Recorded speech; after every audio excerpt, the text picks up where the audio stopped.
Hi guys, welcome to my channel. ಇವತ್ತೊಂದು vlog ಬಂದು ಸೊಪ್ಪು ಸಾಂಬಾರು ಮಾಡ್ತಾಯಿದ್ದೀನಿ. ನಮ್ಮಮ್ಮ ಇವತ್ತು ಊರಿಂದ ಸೊಪ್ಪು ತಂದು ಕೊಟ್ಟಿದ್ರು. ಸೊ ಅದರದ್ದು ಸಾಂಬಾರು ಮಾಡ್ತಾಯಿದ್ದೀನಿ ಗೈಸ್. ನಾನು ಆಲ್ರೆಡಿ ಇಲ್ಲಿ ಸೊಪ್ಪನ್ನ ಬಿಡಿಸ್ಕೊಂಡಿದ್ದೀನಿ ಗೈಸ್. ಇದನ್ನು ಚೆನ್ನಾಗಿ ವಾಶ್ ಮಾಡಿ ಇದನ್ನು ಚಿಕ್ಕದಾಗಿ ಕಟ್ ಮಾಡ್ಕೋಬೇಕು ಗೈಸ್. ಸೊ ನಾನಿಲ್ಲಿ ವಾಶ್ ಮಾಡಿ ಇಟ್ಕೊಂಡಿದ್ದೀನಿ. ನೆಕ್ಸ್ಟ್ ಇದನ್ನು ಕಟ್ ಮಾಡ್ಕೋಬೇಕು. ಸೊ ಈ ಥರ ವಾಶ್ ಮಾಡಿ ಎತ್ಕೊಂಡಿರೋದನ್ನು ಇವಾಗ ಚಿಕ್ಕದಾಗಿ ಕಟ್ ಮಾಡ್ಕೋತಿದ್ದೀನಿ ನಾನು. ಅದನ್ನು ಸಿಂಪಲಾಗಿ ಅಷ್ಟು ಕಟ್ ಮಾಡ್ಕೊಳ್ಳಬಹುದು, ಇಲ್ಲ ಅಂತಂದರೆ ಡೈರೆಕ್ಟಾಗಿ ಹಾಗೆ ಹಾಕ್ಬೋದು. ನೆಕ್ಸ್ಟ್ ನಾನಿಲ್ಲಿ ಕಟ್ ಮಾಡಿ ಇಟ್ಕೊಂಡಿದ್ದೀನಿ. ನೆಕ್ಸ್ಟ್ ನಾನು ಕುಕ್ಕರ್ಗೆ ಬೇಳೆ ಹಾಕ್ಕೊಂಡಿದ್ದೀನಿ. ನಾವಿಬ್ಬರೇ ಇರೋದ್ರಿಂದ ನಾನು ಸ್ವಲ್ಪ ಬೇಳೆನ ಹಾಕೋತೀನಿ. ಒಂದು 2-3 ಜನ ಇದ್ದರೆ ಸ್ವಲ್ಪ ಜಾಸ್ತಿ ಹಾಕ್ಕೊಳ್ಳಿ ಬೇಳೆನ. ನೆಕ್ಸ್ಟ್ ನಾನಿಲ್ಲಿ 1 ಟೊಮೆಟೊನ ಹಾಕ್ಕೊಂಡಿದ್ದೀನಿ. ನೆಕ್ಸ್ಟ್ ನಾನು ಇದಕ್ಕೆ ಸೊಪ್ಪನ್ನ ಸೇರಿಸ್ತಾ ಇದ್ದೀನಿ. ಸೊಪ್ಪು ಸೇರಿಸ್ಕೊಂಡಾದ್ಮೇಲೆ ಸೊಪ್ಪೆಲ್ಲ ಸೇರಿಸ್ಕೊಂಡಾದ್ಮೇಲೆ ನಾನು ಇದಕ್ಕೆ ಒಂದು ಪಾತ್ರೆಯಷ್ಟು ನೀರನ್ನು ಹಾಕ್ಕೊಂಡಿದ್ದೀನಿ. ಸ್ವಲ್ಪ ಸೊಪ್ಪೆಲ್ಲ ಮುಳುಗಬೇಕು, ಆ ಥರ ಹಾಕ್ಕೊಳ್ಳಿ. ನೆಕ್ಸ್ಟ್ ವಿಸಿಲ್ ಕೂಗಲಿ ಅಂತ ನಾನು ಅಕ್ಕಿನ ಹಾಗೇ ಸೋಸ್ಕೊಂಡೆ. ಸ್ವಲ್ಪ ಅಕ್ಕಿನ ಸೋಸ್ಕೊಂಡ್ಮೇಲೆ ನಾನಿಲ್ಲಿ ಒಂದು ಪಾತ್ರೆಗೆ ಅಕ್ಕಿನ ಹಾಕ್ಕೊಂಡು ಒಂದು ಸ್ವಲ್ಪ ವಾಶ್ ಮಾಡಿ ಇಟ್ಟಿದ್ದೀನಿ. ನೆಕ್ಸ್ಟ್ ನಾನಿಲ್ಲಿ ಅನ್ನ ಆಗೋ ತನಕ ಸ್ವಲ್ಪ ಪಾತ್ರೆ ತೊಳ್ಕೊಳ್ಳೋಣ ಅಂತ ಪಾತ್ರೆ ಎಲ್ಲ ತೊಳೆದು ಇಟ್ಟೆ. ಹಾಗೆ ನನ್ನ ತಂಗಿ ಜೊತೆ ಮಾತಾಡಿಕೊಂಡು ಬಟ್ಟೆ ವಾಶ್ ಮಾಡಿದ್ಲು. ಅವಳ ಜೊತೆಗೆ ಹಾಗೇ ಮಾತಾಡಿಕೊಂಡು ಬಟ್ಟೆ ಎಲ್ಲ ಮಡಚಿ ಕೊಟ್ಟೆ ಅವಳಿಗೆ. ಅವಳು ಕಬೋರ್ಡ್ ಒಳಗಡೆ ಎತ್ತಿಟ್ಲು.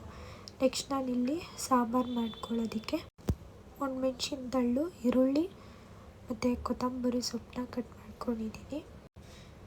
ಕುಕ್ಕರ್ನ ಓಪನ್ ಮಾಡಿದೆ. ಈ ಥರ ಚೆನ್ನಾಗಿ ಬೆಂದಿತ್ತು. ಅದಾದಮೇಲೆ ನಾನು ಇದನ್ನು ಸ್ವಲ್ಪ ಮಿಕ್ಸಿಯಲ್ಲಿ ಆಡಿಸ್ಕೊಳ್ಳೋಣ ಅಂತ ಮಿಕ್ಸಿಯಲ್ಲಿ ಆಡಿಸ್ಕೊತಾ ಇದ್ದೀನಿ. ಮಿಕ್ಸಿಯಲ್ಲಿ ಆಡಿಸ್ಕೊಂಡಿದ್ದನ್ನು ಒಂದು ಪಾತ್ರೆಗೆ ತೊಗೊಂಡೆ. ನೆಕ್ಸ್ಟ್ ನಾನು ಅದೇ ಕುಕ್ಕರ್ಗೆ ಒಗ್ಗರಣೆ ಹಾಕ್ಕೊಳ್ಳೋದಕ್ಕೆ ನಾನು ಸನ್ಫ್ಲವರ್ ಆಯಿಲ್ನ ಯೂಸ್ ಮಾಡಿದೆ.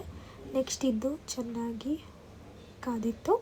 ನೆಕ್ಸ್ಟ್ ನಾನು ಇದಕ್ಕೆ ಸಾಸಿವೆ ಮತ್ತು ಸ್ವಲ್ಪ ಜೀರಿಗೆಯನ್ನು ಹಾಕಿದ್ದೀನಿ. ನೆಕ್ಸ್ಟ್ ನಾನು ಇದಕ್ಕೆ ಒಣಮೆಣ್ಸಿನ ತಳ್ಳು ಕೂಡ ಆ್ಯಡ್ ಮಾಡಿದ್ದೀನಿ. ನೆಕ್ಸ್ಟ್ ನಾನಿಲ್ಲಿ ಈರುಳ್ಳಿಯನ್ನು ಕೂಡ ಹಾಕ್ಕೊಂಡಿದ್ದೀನಿ. ಈರುಳ್ಳಿ ಚೆನ್ನಾಗಿ ಫ್ರೈ ಆಗಬೇಕು. ನಾನು ಅದ್ರ ವೀಡಿಯೋ ಕೂಡ ಮಾಡಲಿಲ್ಲ, ಮರ್ತೋಗ್ಬಿಟ್ಟಿದ್ದೀನಿ ವೀಡಿಯೋ ಮಾಡೋದನ್ನು. ನೆಕ್ಸ್ಟ್ ಇದಕ್ಕೆ ನಾನು ಆಡಿಸ್ಕೊಂಡಿರೋಂತಹ ಸೊಪ್ಪನ್ನ ನಾನು ಇಲ್ಲಿ ಹಾಕ್ಕೊಂಡಿದ್ದೀನಿ. ಅದಕ್ಕೆ ಸ್ವಲ್ಪ ಉಪ್ಪು, ಖಾರ ಮತ್ತು ನಾನು ಯಾವಾಗಲೂ ಅಡುಗೆ ಮಾಡಬೇಕಾದ್ರೆ ಸ್ವಲ್ಪ ಅರಿಶಿನ ಯೂಸ್ ಮಾಡ್ತೀನಿ. ಅರಿಶಿನ ಕೂಡ ಹಾಕ್ಕೊಂಡೆ ನಾನು. ಅದನ್ನು ಚೆನ್ನಾಗಿ ಮಿಕ್ಸ್ ಮಾಡಿ ನೆಕ್ಸ್ಟ್ ನಾನು ಇದಕ್ಕೆ ಹುಣಸೆಹಣ್ಣ ನೆನೆಸಿಟ್ಟಿದ್ದೆ. ಹುಣಸೆಹಣ್ಣು ಹುಳಿ ಹಾಕಿದ್ರೆ ತುಂಬ ಚೆನ್ನಾಗಿ ಬರುತ್ತೆ ಸಾಂಬಾರು. ಎಲ್ಲ ಸಾಂಬಾರು ಕೂಡ ಟೇಸ್ಟಿಯಾಗಿರುತ್ತೆ. ನಾನು ಇದಕ್ಕೆ ಇವಾಗ ಹುಣಸೆಹಣ್ಣು ಹುಳಿನ ಹಾಕಿದ್ದೀನಿ. ಹಾಗೆ ಸ್ವಲ್ಪ ಟೇಸ್ಟ್ಗೆ ಉಪ್ಪನ್ನು ಕೂಡ ಹಾಕ್ತಾಯಿದ್ದೀನಿ. 2 ಟೇಬಲ್ ಸ್ಪೂನಷ್ಟು ಉಪ್ಪು ಹಾಕಿದ್ರೆ ಸಾಕು. ನೆಕ್ಸ್ಟ್ ನಾನಿಲ್ಲಿ ಕೊತ್ತಂಬರಿ ಸೊಪ್ಪನ್ನು ಕೂಡ ಒಟ್ಟಿಗೆ ಹಾಕ್ಬಿಡ್ತಾಯಿದ್ದೀನಿ. ಹಪ್ಪಳಕ್ಕೆ ಅಂತ ಎಣ್ಣೆ ಇಟ್ಟಿದ್ದೀನಿ. ನೋಡಿ ಹೇಗೆ ಮಾಡ್ತೀನಿ ಅಂತ. ನನ್ನ ತಂಗಿಗೆ ಟೇಸ್ಟ್ ಮಾಡು ಅಂತ ಕೊಟ್ಟೆ.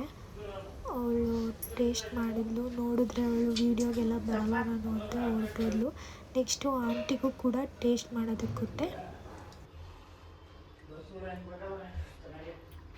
ಸಾಂಬಾರು ಸಖತ್ತಾಗಿ ಬಂದಿದೆ, ತುಂಬ ಟೇಸ್ಟಿಯಾಗಿ ಸಖತ್ತಾಗಿದೆ. ನೆಕ್ಸ್ಟ್ ನಾನಿಲ್ಲಿ ಹಪ್ಪಳನ ಸುಟ್ಕೊಂಡೆ. ನಂಗೆ ಹಪ್ಪಳ ಇಷ್ಟ ಆಗಲ್ಲ ಅಂತ ಇದನ್ನು ಹಾಕ್ಕೊಂಡೆ. ನೆಕ್ಸ್ಟ್ ನನಗೆ ಹೊಟ್ಟೆ ಹಸಿತೋದು ಅಂತ ಊಟ ಹಾಕ್ಕೊಂಡೆ. ಊಟ ಮಾಡಿ ತಾನೇ ಜಸ್ಟ್ ಊಟ ಮಾಡಿ ಹಾಗೆ ನನ್ನ ಸ್ಕಿನ್ ಕೇರ್ ರೊಟೀನ ಮುಗಿಸಿ ನಿದ್ದೆ ಮಾಡೋ ಟೈಮ್ ಬಂತು. ಯಾರಿಗೆಲ್ಲ ನನ್ನ ವೀಡಿಯೋ ಇಷ್ಟ ಆಗಿದೆ ಪ್ಲೀಸ್ ಎಲ್ಲರೂ ಲೈಕ್ ಮಾಡಿ, ಶೇರ್ ಮಾಡಿ, ಕಮೆಂಟ್ ಮಾಡಿ ಆ್ಯಂಡ್ ಸಬ್ಸ್ಕ್ರೈಬ್ ಮಾಡೋದನ್ನು ಮಾತ್ರ ಮರಿಬೇಡಿ. Good night all.